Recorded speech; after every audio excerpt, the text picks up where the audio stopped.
What's going on, everyone, and welcome back to another episode of the Squadcast Chronicles, the podcast that brings you all the barracks banter you never knew you needed. Your place for the mess hall of military chatter, where the stories flow as freely as the coffee and the banter is as sharp as the bayonet.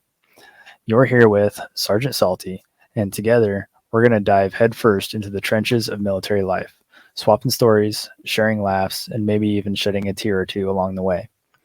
Joining me in the foxhole are some of the finest soldiers you'll ever meet, Oscar Mike and Ghost Actual.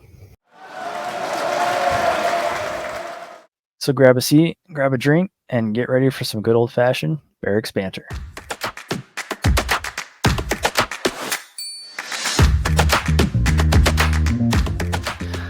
And first off, before we get started today, we did have a listener who didn't seem to appreciate the way we said Wisconsin in the last episode. So I'd like to personally just go ahead and extend out an official apology to you, Deli Meat, and correct the way we said it. Wisconsin. Hope that makes you happy. Anyway, let's get today's episode started. Wisconsin. Yeah. Yeah, you gotta go to the store with your reusable bags. Yeah, freaking bags, Wisconsin. Your book bags. your book Go to bags. school bags. What a guy, man. Yeah, I think it might be a bit of a stretch to call me one of the finest soldiers you'll ever meet. But you two are doing great. So Hey, you know, you were there. I was there. I was physically You were not mentally or emotionally there. You got your participation award, right? Yeah, I got my what is Got it? that the combat medal blanket. that everyone gets.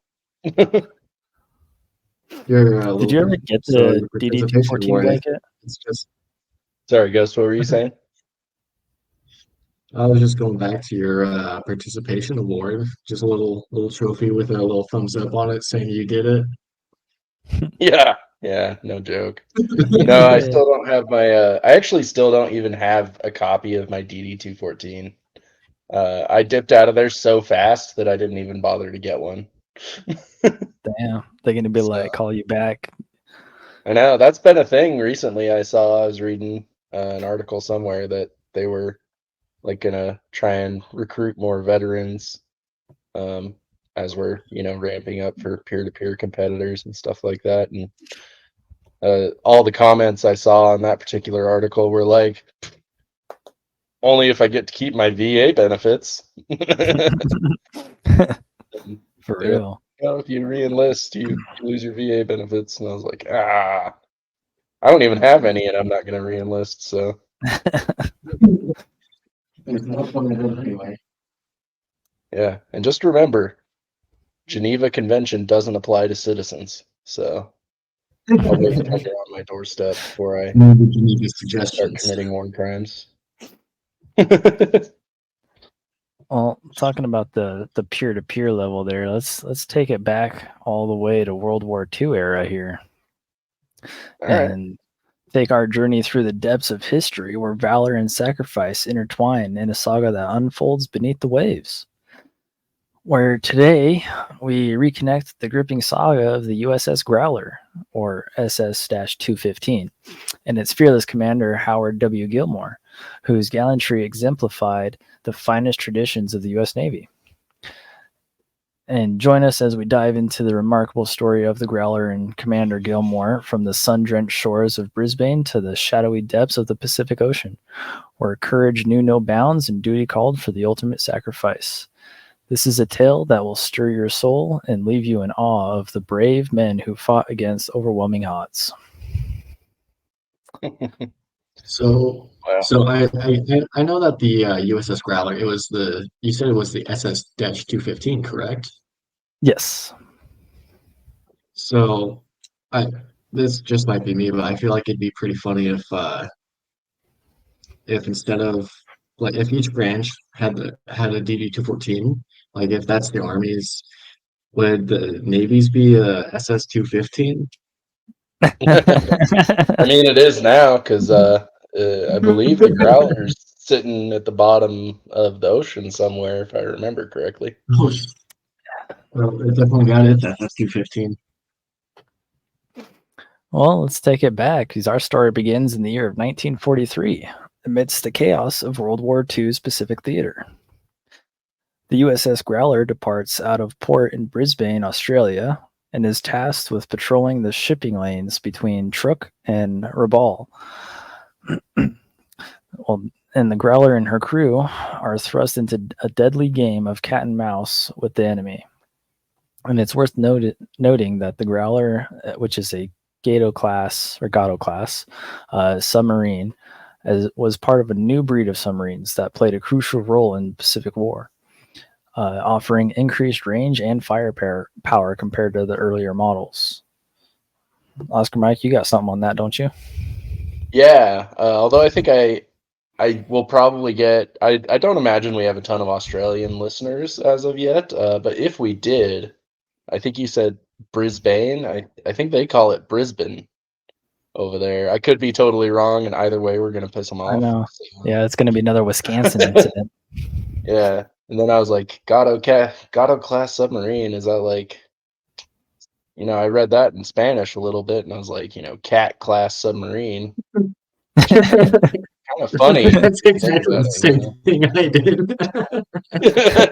Like, man, cats don't like water, so I don't know why you'd name a submarine class after them, but sure it's got some kind of acronym that I know nothing about. Maybe Well, one of our naval listeners maybe in can a fill me maybe in in a on that. future episode, as we were talking about earlier, there's a whole nother reason for the cats and water situation there. Yeah, a little bit of foreshadowing there.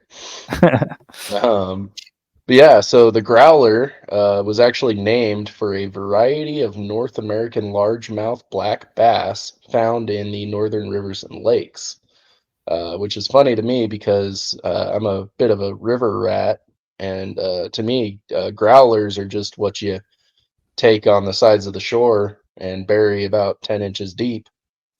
Uh, so yeah, black bass. So the Gato class submarine was first laid down on February 10th, 1941 at the Electric Boat Company in Groton. I have no idea if I'm saying that right. Groton. Groton, Connecticut.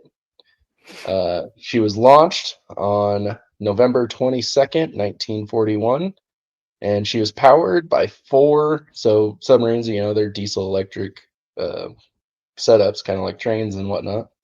But she was powered by four V16 General Motors diesel engines and four General Electric motors.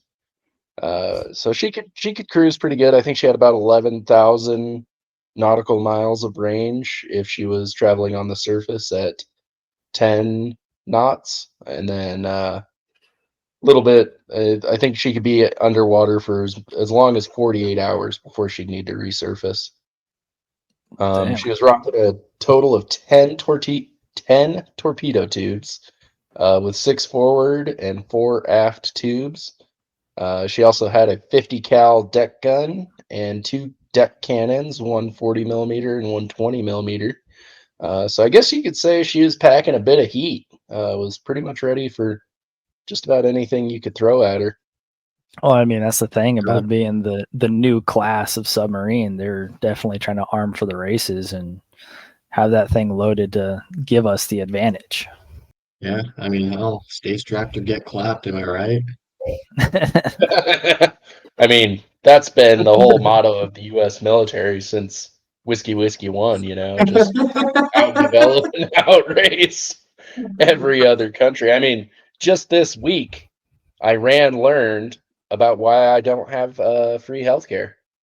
So you Yeah, can that tell was my actually naval what, authority. 2 days ago? Huh? Yeah, did What'd you you say, guys heard Justin? about what happened on fucking Friday? Yeah. Iran threw down like 300 unmanned drone bombs into Israel. And yeah, all the memes I saw about that Yeah. are like Iran is about to learn why I don't have free healthcare, because that So totally went not well the only first time.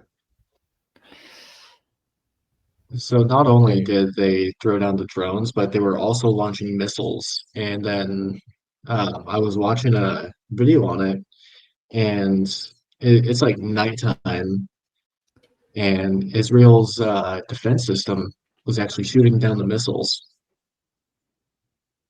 Yeah, only like a handful of But them got through from what I read. yeah, but speaking of in the darkness, the Growler's periscope caught sight of a Japanese convoy and an opportunity that, it's way too tempting to resist. With nerves of steel, Commander Gilmore gives the order to attack, and the Growler sprung into action. But as the first torpedoes are launched, the enemy they retaliate with uh, with their stuff. The Growler's crew, many of who were young men, barely out of their teens, display remarkable courage in the face of overwhelming odds. It's also worth noting that the submarine crews faced some of the most dangerous conditions of the war, with how small their quarters were, how many of them were in there, how much supplies they were able to take with them on their, I think, I don't know if it's called a deployment or not, but on their deployment, and constantly trying to evade depth charges in that enemy fire. Yeah, there's definitely no easy feat for them to be on a submarine, especially in the midst of, World War II. I don't Yeah. know. I got to give props to the submarine guys because I could not stay in a metal tube full of a bunch of men or sailors, if you will, I think they're and called I seamen. Just a long metal tube in a full of tube full seamen. of seamen. But I personally couldn't do that. Like I think I've grown accustomed to the barracks rooms and the open bays. I feel I've personally grown accustomed to this. Yeah, I feel like if you weren't claustrophobic to begin with, getting on a submarine, you'd probably get claustrophobic pretty quick. Yeah, I mean, Like, especially I mean, submarines aren't known for their wonderful underwater views at all. I think they just kind of really have a periscope, and they're largely Yeah, largely navigating just off of sonar. yeah, I yeah, mean, you're I looking don't at know if your little the sonar. You're gonna see a boulder, and you're just gonna be sitting there like, "Oh, that's a nice boulder." yeah, Just a solid green dot on your fucking radar. yeah, and You I hope don't it's a know if the boulder, not a depth charge. dude for real. Yeah, shit, you'd be That so boulder's damn really puckered. spiky. But yeah, I don't know if the Navy's racks are the same or worse, maybe better because they have more funding. But the middle child of the naval branch there, the Coast Guard and everything. I saw a video with their racks on their ships, and it is like you have no space to turn over. You have to like pretty much lay down with 1 foot on the ground to crawl into the rack, and they're stacked 3 high, and it is barely a foot and a half between like where you're laying on the mattress and the next rack above you. Yeah, and you got to figure this is, the 1940s, so chances are back I then imagine. it was even more uncomfortable. Yeah, I can't imagine it was great conditions at all. Yeah, like I couldn't even imagine. But so as the battle rages on, um, shit hits the fan when they see a menacing silhouette of a Japanese gunboat. Pardon me if I like butcher this. I don't speak it. The Hayasaki. Uh, the silhouette of the ship emerges from the depths, and I'm assuming it's another submarine. But in a moment of selfless heroism, Commander Gilmore made a decision that will echo through the annals of annals. the halls of naval history because with a resounding cry of "Take her down," he sacrificed himself to save his crew. A shining beacon of courage amidst I can't even talk today. I apologize. Uh, the, ca- um, Amidst the chaos of war, Commander Gilmore's journey to command Growler was marked by years of service and dedication to the Navy, and having risen through the ranks from humble beginnings to an enlisted sailor to a distinguished officer. Nice. Yeah, this Yeah, guy so I just essentially just put his life on the line uh, to help with the evasion of getting the crew out of there and taking down the Japanese gunboat, and just became a So, hero. so yeah, am I so correct? A gunboat is a submarine, correct? no, I believe it's kind of like a gunship, Yeah, it's a surface battleship. surface ship. Yeah. Okay. Oh, you know what? Um, I might be thinking of the U-boats. That's probably what I'm thinking of. yeah. Yeah, the Germans and their U-boats. Dude, They didn't need to be such sauerkrauts. So yeah, kind of what happened on that day with the Hayasaki and the Growler is I just looked this up. I did not do a ton of preparing on this episode. But anyway, the Hayasaki spotted the Growler and reversed course to attack, and they were actually getting ready to ram the Growler.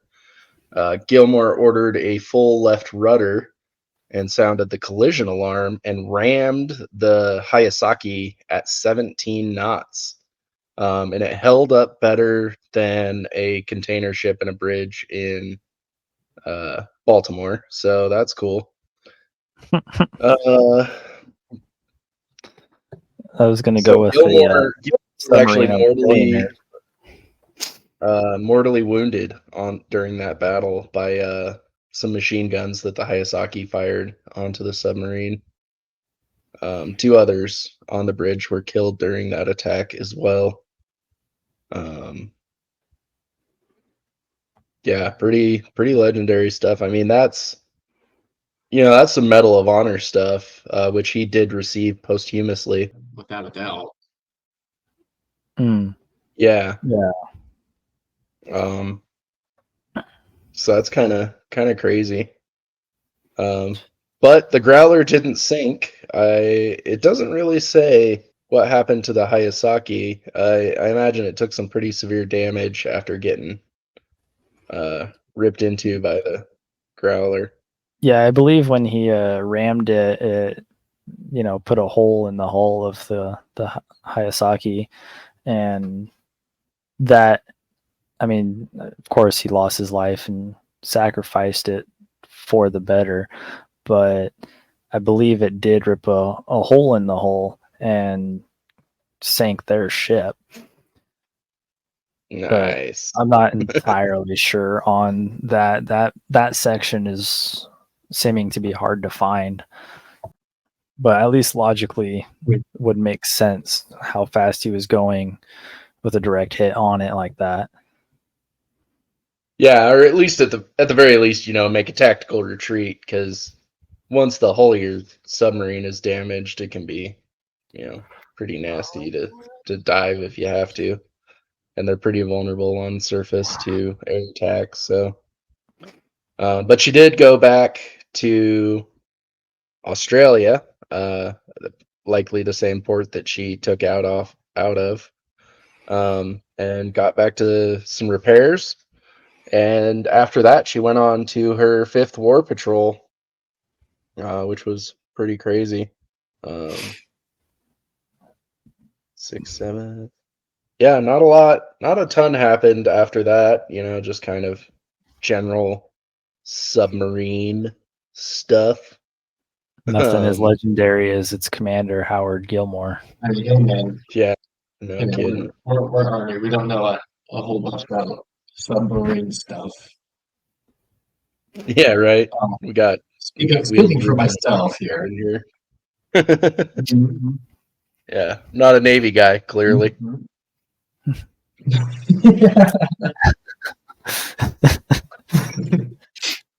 Absolutely not. Yeah. Like not to be cramped on a ship full of men. Just in a two-fold scene. Yeah, it's bad enough, sharing a barracks room with 60 dudes. Can you imagine the farts? Oh Dude, no. dude, MRE farts in a submarine, especially after like when you're underwater and they're just recycling the air, right? Yeah, that's gotta be terrible. Oh man, it's got to be They so probably stuffy in have there. to. It's the They stuff you probably don't have to see in the surface at movies or in least the once a books. day Yeah, resurface once that's a day to release all the that's the collected part farts. they don't talk about. They Yeah, so purposely leave that out. if any service members out there have experience with being underwater, and how do you manage your flatulence? I can't imagine you can light a candle, or I get vapes are probably pretty popular in the submarine world. So maybe you could just cloud it up a little bit, get some of that cotton candy bubblegum vape cloud in the submarine to cover up that fart stank. Dude, I can't imagine, like, whether it's allowed or not, the sailors that get a hold of like stockpiles of vapes nowadays for submarine or just boat missions in general, where they're not Dude, they really probably have a vape shop on an aircraft carrier. Wouldn't right, even be little outlet surprised. mall or something. Yeah, I know they have Starbucks. That's hilarious. Little Starbucks on there, little strip mall of some sort, vape store. Yeah.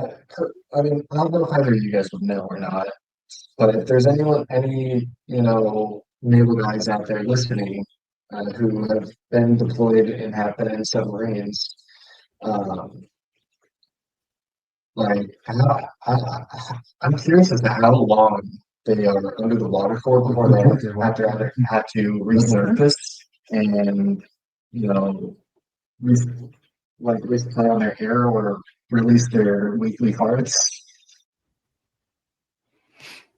That Like is a good question. I'm curious.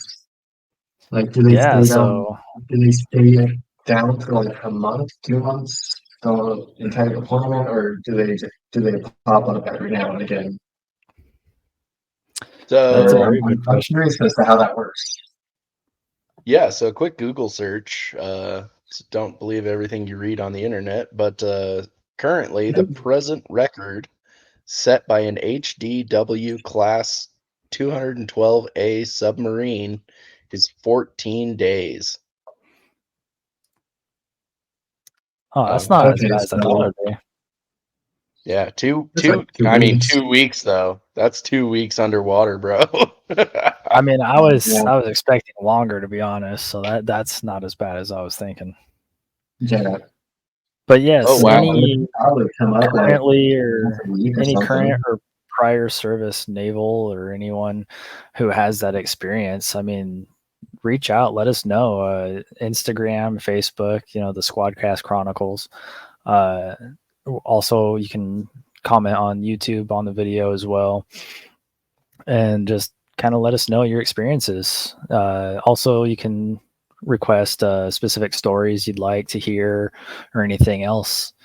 Kind of be able to share your side of things and Let us give us know. some input on what you want to hear. Yeah.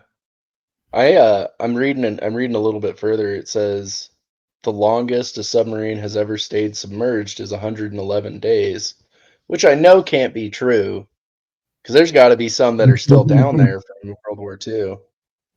So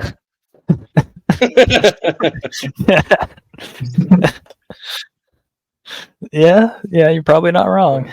yeah, there's one down by the Titanic from last year. I know he's still going. Yeah, I mean, it's about the size of a tin can now, but he's still there. Yeah. The Yeah, it says the what Russian. was it? The Ocean Gate? I think Yeah, the Ocean Gate. yeah. Yeah, you heard of Watergate, but get ready for Ocean Gate. When you don't have spare batteries for your Xbox controller. Dude, No, it that was the wasn't even name craziest brand. It thing. was Logitech. That is the craziest thing. This little tin can submarine controlled by a gaming controller. I mean, I was Oh, absolutely not surprised when they didn't come back. Achievement unlocked. Yeah. yeah. That Yeah. was, I don't know. I guess it worked for quite some time, like years, I think. Like he's done it several times, and then that time it just failed. Yeah. Well, that's what happens when Still you. sounds sketchy to me. I would not volunteer for that. Well, shit, they didn't No. volunteer. They paid millions of dollars to do it, but Right. I'm definitely. I have a healthy respect for water. What'd you say there, Ghost? And I said, of course, they could afford to do it. 5 billionaires. That couple $1 million is changing the cash register. Yeah. If I had that kind of pocket change, that's not what I'd be doing with it. That's yeah, for sure. I got a not at healthy all. respect for water. Water does not care how you feel. No. And I'm not going to try and find out either. Yeah. It's not my forte. Yeah, I mean, don't get me wrong. Like, I'm all for, going somewhere, sitting on a beach and sipping on a mojito or a beer, but you know, there's a reason I joined the army and not the navy. Right. Although that reason was largely just that I'm a dumbass. Yes, But U.S. Army backwards stands for yes, my retarded ass signed up. Exactly. yeah. Yeah. No kidding. Yeah. Scored too high on the ASVAB and didn't listen to my mother. That's why I joined the army.